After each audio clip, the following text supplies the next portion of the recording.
আসসালামু আলাইকুম ভিউয়ার্স, আশা করি সবাই ভালো আছেন। আপনাদের সবার সুবিধার্থে নতুন একটি সেটিংস নিয়ে আজকে আলোচনা করব।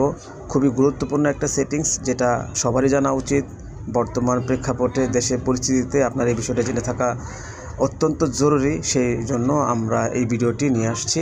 ভিডিওটি ভালো লাগলে অবশ্যই আমাদের চ্যানেলটিকে সাবস্ক্রাইব করবেন, পাশে থাকবেন এবং লাইক এবং শেয়ার দিয়ে আমাদেরকে আরও উদ্বুদ্ধ করবেন। আরও নতুন নতুন সেটিং আনার জন্য আপনাদের প্রতিনিয়ত আমরা আপডেট দিতে থাকব।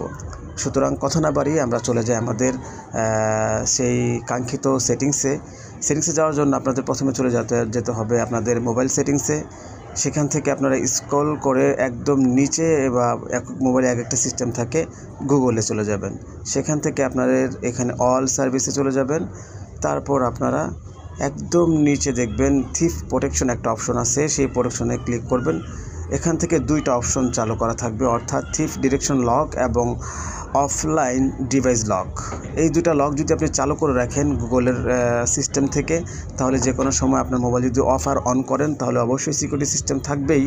পাশাপাশি কেউ যদি মোবাইল চুরি হয়ে নিয়ে যায়, সঙ্গে সঙ্গে লক হয়ে যাবে, সেটা কেউই আপনার ফোন চালু করতে পারবে না। সুতরাং এই বিষয়টি খুবই গুরুত্বপূর্ণ। যদি ভালো লাগে আমাদের সাথেই থাকবেন, লাইক অ্যান্ড শেয়ার করবেন। ধন্যবাদ সবাইকে, ভালো থাকবেন।